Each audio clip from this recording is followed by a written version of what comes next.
기도드리겠습니다. 은혜로우신 아버지 하나님, 복잡하고 어지러운 세상을 살아가고 있지만은 우리가 아무 일도 없는 듯 이렇게 평안하게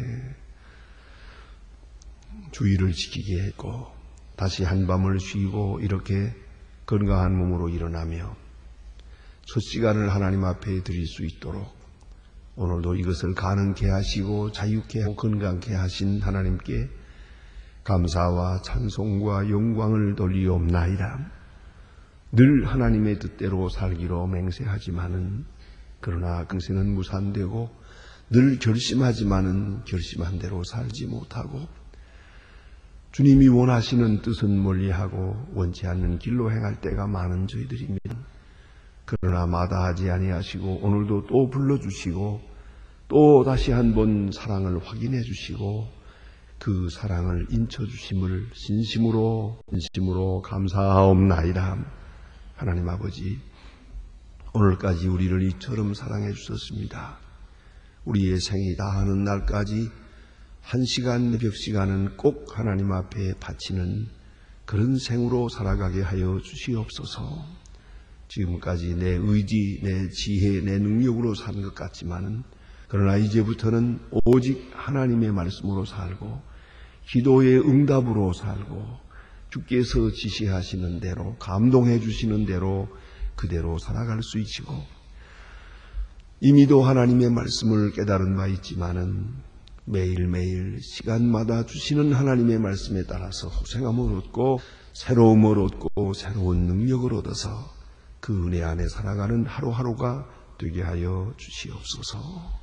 자비하신 주여, 우리의 마음을 주장하여 주의 뜻과 같게 하시고 우리의 생각을 주장하사 바른 판단을 할 수 있게 해 주시옵소서.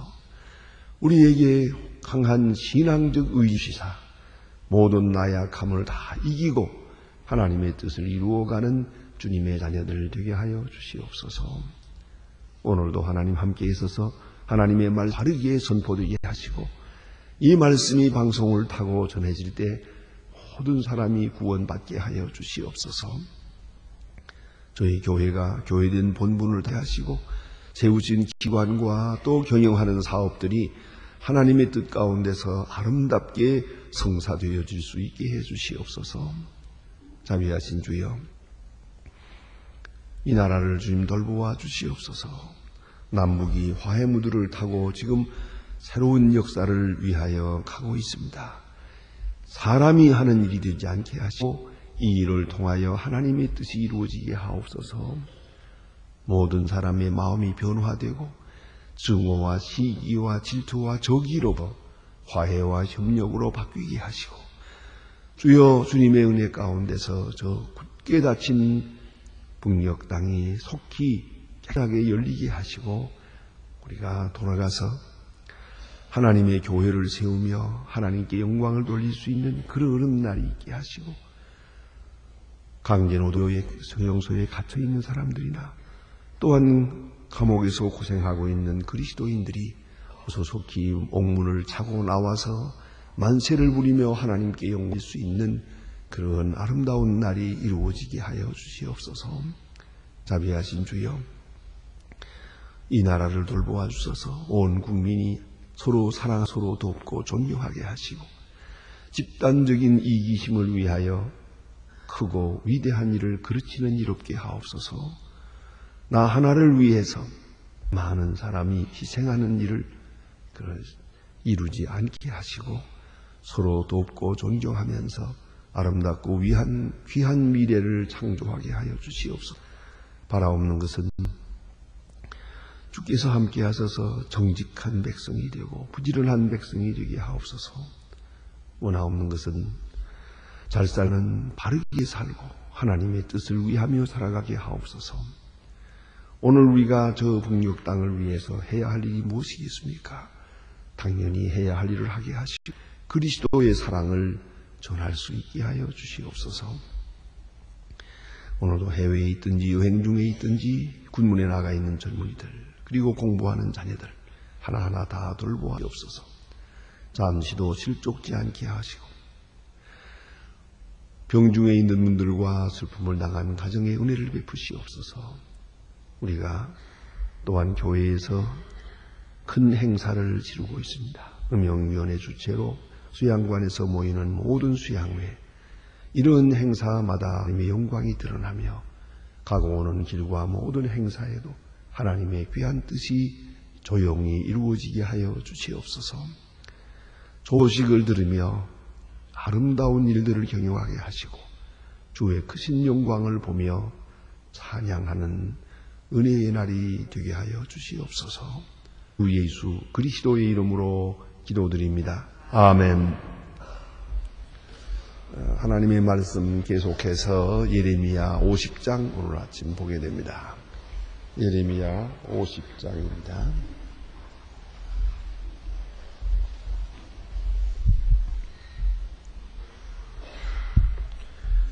예레미야 50장 1절로부터 10절까지 보게 되겠습니다.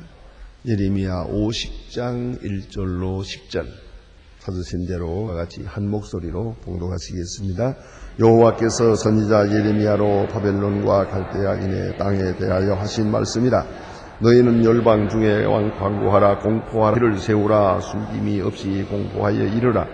바벨론이 함락되고 벨이 수치를 당하며 모라기에 부러지고 그 신상들은 수치를 당하며 우상들은 부러진다. 이는 한 나라가 북방에서 와서 그를 쳐서 그 땅으로 황폐케 하여 그 중에 거하는 자가 없게 함이라. 사람이나 짐승이나 다 도망하는 나 여호와가 말하노라. 그의 자손에게 돌아오며 그와 함께 유다 자손에 돌아오.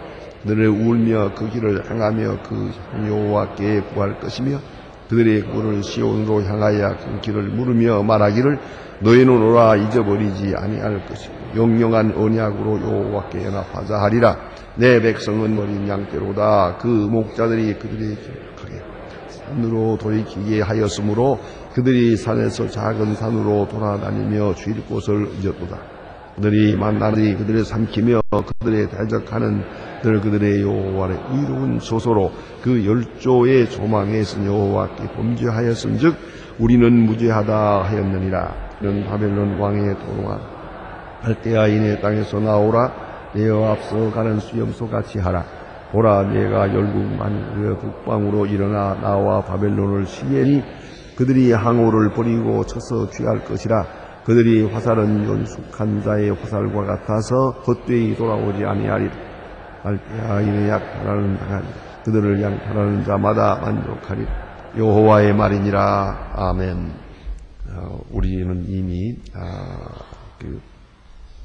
하나님께서 이스라엘 나라에 대해서 예언하신 말씀을 보았고, 동시에 이스라엘 주변에 있는 여러 나라들에 대한 말씀을 보았습니다. 모압, 암몬, 혹은 이런 블레셋, 그리고 애굽, 이런 여러 주변에 있는 나라, 심지어는 게달 민족에까지 그 주변에 있는 모든 나라들에 대한 하나님의 말씀을 우리가 지금 공부하고 있습니다. 이 모든들이 다 우상 섬기는 일과 또는 하나님의 백성에 대한 잘못된 관계, 또 이러한 일로 인해서 범죄로 인하여 그리고 우상 숭배의 그 큰 죄로 인해서 망하게 될 것이라는 예언을 하게 됩니다. 그 직접적으로는 바벨론 왕이 이 모든 나라를 다 정벌하게 됩니다. 바벨론 나라가 하나님의 심판의 막대기로 쓰여집니다. 바벨론 왕 느부갓네살은 아주 잔인했습니다. 무자비하게 쳐들어갔습니다. 그래서 많은 나라들을 다 굴복시켰는데, 이러한 사건은, 이것은 하나님이 그 모든 나라들을 치시는 심판이었다고 성경은 분명하게 말씀하고 있습니다. 자, 오늘은 다시 이어서 바벨론에 대한 말씀이 옵니다. 바벨론을 또 하나님께서 치시겠다 하는 말씀입니다. 왜 그러한가 하는 것입니다. 이것은 이사야 45의 같은 맥락의 그런 말씀이 있습니다. 보면 하나님께서 바벨론을 칩니다. 그것은 바벨론이 하나님의 손에 의해 썼을 때 교만했기 때문입니다. 내가 능력이 있어서 가는 게 아니고 하나님이 저들을 심판하신단 말이에요. 심판하시는 일에 나를 사용하고 있는 것뿐이에요. 그러니까 우리가 하나님의 손에 의해서 쓰여질 때 아주 겸손한 마음으로 쓰여져야 됩니다. 내가 돈이 있든 권력이 있든 건강이 있든 지혜가 있든 무엇이든지 간에 하나님이 내게 이 일을 이루신다. 그런 겸손한 마음을 가져야 돼요. 내가라고 하는 생각을 하면 안 됩니다. 내가 커서 이겼다. 그게 아닙니다. 하나님께서 이기게 하신 겁니다. 하나님의 특별하신 경륜이 계셔서 이기게 하십니다. 이기고 지고가 그리 중요한 게 아닙니다. 문제는 하나님이 이 일을 이루신 것입니다. 그런 하나님의 큰 권능과 역사에 대해서 하나님의 집행자로 지금 쓰여지고 있다고 하는 겸손한 마음이 있어야 됩니다. 그걸 잊지 말아야 합니다. 특별히 큰 일을 할 때, 또 성공할 때, 일이 잘 될 때, 그래서 내가 한 일이다 하고 기념비를 세우려고 하면 안 됩니다. 그게 바로 하나님이 제일 싫어하시는 겁니다. 하나님 나를 통하여 이와 같은 위대한 역사를 이루셨다 하는 확실한 인식과 그 겸손이 필요합니다. 그런데 바벨론 왕이 그렇지 못했습니다. 내가 항상 강하다 하는 그런 내가 천하무적의 장사다 이런 마음으로 주변에 있는 나라들을 모두 다 공격을 했고, 또 한 가지는 자비함이 없었습니다. 전쟁에도 도덕이 있고 윤리가 있는 겁니다. 요새 더욱 이런 문제로 인해서 양민 학살이다 뭐다 말이 많으니까 사실 이 전쟁이라는 건 치르다 보면요 꼭 죽어야 할 사람은 몇 사람만 죽어요. 그리고는 양민들이 많이 죽죠. 또 전쟁을 치르고 나면 질병이 돌아요. 유행병이 돌아가지고 그 유행병 때문에 죽는 사람이 전쟁에서 직접 피해를 입는 사람보다 훨씬 더 많습니다. 심지어는 3배가 많다는 그런 논문도 있습니다. 그러니까 전쟁이라는 걸 한번 치르고 나면 그게 전쟁 원흉, 전쟁의 그 원인이 되는 사람은 몇 사람 안 되죠. 그런데 애매한 사람이 전부 죽는 거죠. 사실이야 전쟁에 나가서 싸우는 그 사람도 자기들이 싸울 마음이 있어서 싸우는 게 아니죠. 뒤에서 총을 쏘다 싸우는 거고 나가서 싫어하니까 치는 거 아닙니까? 그러니까 진정으로 전쟁에서의 그 동기를 살펴보면은 정말로 큰 범죄자는 몇 사람이 아닙니다. 알고 보면 다 피해자라고 볼 수가 있습니다. 그런데 이 전쟁을 치를 때에도 그 무자비한 전쟁 속에도 윤리가 있습니다. 그것이 뭐냐면 우리 잘 알지 않습니까? 우리 그래도 보면 제네바 협정에 의해서 포로를 주게 되어 있습니다. 자관 총을 쏘다가도 총만 번쩍 들고 손만 번쩍 들고 항복하면은 그러면 그건 용서해야 됩니다. 그런 문제로 인해서 저희 일선에서 참 많은 아주 갈등을 겪었습니다. 왜냐하면 지금까지 그냥 서로 싸우고 죽이고 찌르고 뭐 양간입니까? 저쪽에서 이쪽을 쏘니까 이쪽으로 쏘고 찌르고 이런 곡방전을 했는데 맨 마지막 끝에 가서 손버쩍 들어 그래서 항복을 해서요. 이 포로를 잡아다 놨는데 지금 자기 친구도 죽었고 자기도 죽을 뻔했고 하는 게 있잖아요. 그러니까 잡힌 포로에다가 보복을 하고 싶은 거예요. 그래가지고 펄펄 뛰면 저놈들 죽이겠다고 대드는 거. 지금까지 자기를 향해서 총을 쏘던 사람들이니까 그걸 용서하고 거기다가 또 보급도 시원치 우리도 먹을 거 없는데 거기다 또 먹을 것까지 줘야 되거든요. 또 치료해 줘야 되거든요. 이럴 때 속에서 사실 좀 불쾌한 마음이 끓어오릅니다. 저걸 살려둬야 되나. 더 어려운 게 뭐냐면은 또 후퇴할. 이러다가 또 후퇴하게 되면 그 포로를 데리고 가야 되는 거예요. 그 데리고 간다는 게 또 그게 또 쉬운 일이 아니에요. 게다가 계속 먹여줘야 치료해줘야죠. 그래서 사실 이 전쟁 속에도 굉장한 인도주의가 나타나게 되는 겁니다. 도덕성이 필요해요. 그런데 그런 포로들을 갖다가 이제 데리고 가야 되는데 에이라 귀찮은데 쏴버려. 그다 죽여버린다면 이건 하나님이 이것을 심판하시는 거예요. 전쟁은 하지만 그 속에도 인도주의가 있고 거기도 도덕이 있고 윤리가 있고 사랑이 있단 말이에요. 궁율이 있고. 바벨론 왕에 이 궁율이 없었어요. 그래서 이사야서에나 이런 데 보면은 어린아이들까지 내 동생이 치고 심지어는 임산부의 배를 가르고 이런 거죠. 이런 것들이 잔인한 것이죠. 이건 이럴 이유가 없거든요. 이건 화풀이죠. 이런 거로서 궁율이 없는 잔인함, 그것이 하나님께서 심판하시는 부분이에요. 그거 용서하지 않으세요. 그 다음에 가장 것이 있어요. 그것은 하나님께 대한 교만이에요. 내가 하나님이다. 하나님이 어디 있냐? 하나님을 섬기는 이스라엘 나라를 내가 치고 있다. 내가 하나님 위에 있다는 것이죠. 이런 마음을 가지게 될 때 하나님께서 그를 용납하지 않습니다. 바벨론을 치십니다. 꼭 잊지 말아야 합니다. 바벨론은 온 백성을 하나님께서 심판하시는 막대기로 사용했습니다. 그러나 바벨론 왕 느부갓네살 자신이 교만함으로 해서 바벨론이라는 나라는 오래가지 못했습니다. 3대를 넘기지 못하고 그냥 망하는데요. 깨끗이 막. 그래서 이건 고고학적인 발견이랍니다. 바벨로니아 문명. 그것만 있을 뿐이지 바벨론이라는 나라는 지금 없습니다. 아주 깨끗하게 없어졌는데 어떤 메대와 바사 두 나라를 통해서 연합국을 만들어 가지고 이 바벨론을 치게 됩니다. 메대와 페르시아, 우리가 바로는 페르시아입니다. 이렇게 쳐서 여러분 바벨론이 아주 완전하게 무너지게 됩니다. 그것이 오늘 여기에 예언된 말씀입니다.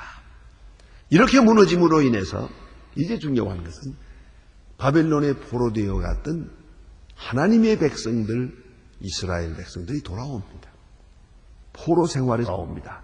70년 포로 생활에서 돌아오게 됩니다. 그런 이야기가 이제 계속되겠는데 이제 여기서 우리가 생각해야 됩니다. 하나님의 백성, 하나님의 사람들에 대해 어떤 믿음을 가졌어야 하느냐 하는 겁니다. 우리가 꼭 두 가지 믿음을 잊지 말아야 합니다. 첫째는 평안할 때 아무 일도 없습니다. 지금 평안하지만은 이스라엘 사람들은 예레미야나 이사야를 통해서 주신 하나님의 말씀 망하리라 하는 말을 믿어야 합니다. 그런데 망하리라 하는 말을 들으면서 안 망할 거라고 생각했습니다. 그래서 망한 겁니다. 망하리라고 하는 것을 믿었으면 회개했을 것이고 회개했으면 정말 안 망할 수 있습니다. 그런데 망하리라고 하는 선지자들의 예언을 불신했습니다. 안 믿었습니다. 거기에 문제가 있습니다. 여러분 오늘도 우리가 그걸 생각해야 됩니다. 이 건강한 사람입니다. 죽으리라 하면 그걸 알아야죠. 그런 거로 우리가 거기에 대한 준비를 해야죠. 망하리라고 하는 것, 그 말씀을 그대로 문자대로 믿었더라면 그들은 구원을 받을 수 있으라. 그러니까 평안할 때 아무 일도 없는 것 같은데 망하리라. 그걸 믿어야 돼. 요새도 우리가 경제 위기니 무슨 다시 IMF가 오지 않느냐 이런 이야기 복잡한 있잖아요. 이건 선지자의 예언은 아닙니다. 학자들의 서학설. 그러나 우리는 꼭 알아야 됩니다. 오늘 된 일은 아닙니다. 미래에 될 일에 대해서 하나님의 종들을 통하여 예언하시는 말씀, 그것을 그대로 믿어야 했습니다. 그러니까 평안한 때에 망하리라는 말을 믿어야 했고, 두 번째는 망했습니다. 심판을 받습니다. 엄청난 시련의 기간을 지나가게 됩니다. 이제는 소망이 없어요. 포로되어 가는 사람에게 무슨 소망이 있습니까? 끝난 거죠. 다 망한 거죠. 이렇게 될 때는 이제 우리가 뭘 생각하게 되는 거니? 되게 어려운 시련을 겪게 될 때, 혹은 가난해지고 병들고 고통을 당하게 되면 이 고통당하는 것 자체로서 모든 도덕과 윤리를 초월하려고 합니다. 이게 문제입니다. 예를 들어서 가난하잖아요. 배고파 죽고 며칠 굶었거든요. 며칠 굶고 가난한 사람이니까 나는 도둑질해도 괜찮다 그거예요. 나는 부자의 물건을 좀 뺏어도 괜찮다. 그런 생각을 하게 돼요. 가난하고 어려운 거기에도 도덕이 필요합니다. 굶어 죽어도 진실은 있어야 됩니다. 그런데 대체로 보면은 가난하고 또 혹은 억압된 그쪽에서는 도덕률을 포기해버립니다. 우리는 가난하기 때문에 죄가 없다는 겁니다. 우리는 억압을 당하기 때문에, 우리는 포 때문에 죄가 없다. 무슨 일을 해도 그런 생각을 하게 됩니다. 하나님은 이것을 심판하십니다. 아무리 가난하고 실패하고 어려운 동이다 있다 하더라도 죽기 직전까지도 우리는 진실과 의와 믿음을 끝까지 지켜가야 한다는 걸 잊지 말아야 합니다. 그리고 또 하나는 이 어려운 고난 속에서, 그 많은 고난 속에서 하나님의 약속을 믿어야 합니다. 그러니 평안할 때는 망하리라 하는 말씀을 믿어야 하고요.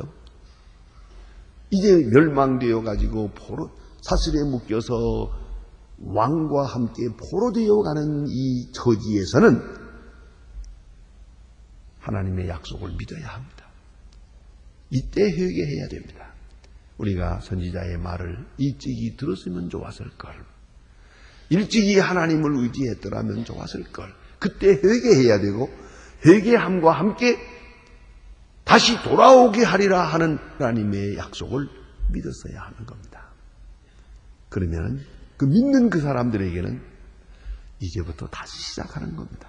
여러분 아시는 대로 바벨론에 포로되어 간 사람들, 그 얼마간의 사람들이 바로 섰는지는 모르겠습니다만은 하나님의 사람들, 다니엘과 사드락, 메삭, 아벳느고 할 것 없이 또 한실한 사람들이 있었어요.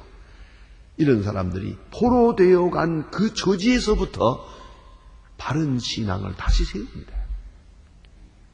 그래 다니엘 같은 사람들은 포로되어 가서 아주 총명이 있고 똑똑한 청년이라서 바벨론 왕에게 발탁이 됩니다. 발탁이 돼서 이 사람들을 공부를 시켜서 훌륭한 인물을 만들어서 이 나라를 위해서 써야겠다 생각해요. 그래서 갔다가 건강을 위해서 좋은 음식을 대접하고 그랬잖아요. 그러나 안 먹었어요. 이건 우상의 제물이기 때문에 안 먹게 돼요. 이거 왕의 명령을 거절할 수가 없잖아요. 아니 포로된 처지에 게다가 좀 높여주었고 게다가 여기서 먹으라고 하는데 먹으라는 게 있다고 할 수 있어요? 그 거절할 수 없는 처지인데도 목숨을 걸고 거절했습니다. 대단한 용기죠. 이거는요. 네? 이런 신앙적 정결이 있었어요. 포로에게도 윤리가 있었다 이 말이에요. 포로된 처지에서도 바른 신앙을 찾았다는 말씀이 오시다. 이것이 위대한 것이에요. 우리는 종종 잘될 땐 잘된 것으로 인해서 취해가지고 정신을 못 차려요. 그저 다 하나님의 축복이다, 하나님의 은혜다 생각하고는 거기서 그만 지나쳐버리게 돼요. 안 될 때는 안 되는 것도 원망과 불평이고 거기서 또 신앙을 잃어버려요. 이제는 다 처진데 다 끝났는데 해가지고 도덕을 포기해요. 양심도 팔아먹고 말아요. 이게 잘못이에요. 일이 잘 될 때 흉통하는 날에 교만하지 말 것이고 조용히 하나님의 말씀을 들을 수 있는 믿음이 있고 겸손이 있어야 됩니다. 일이 안 될 때, 아주 어려울 때 인간 고난의 극치입니다. 포로되어 가는 것은. 그런 고난을 겪을 때에도 그 속에서 양심을 지키고 믿고 특별히 돌아오리라 하는 약속을 믿어야 합니다. 이건 인간으로서는 상상할 수도 없는 거예요. 어떻게 돌아온 생각을 합니까? 꿈에도 생각할 수도 없는 거죠. 한 번 포로되어 가면 끝이에요. 그러나 돌아오리라 하는 예언의 말씀을 믿었어야 했습니다. 오늘도 계속해서 말씀합니다. 바벨론이 무너질 것이다.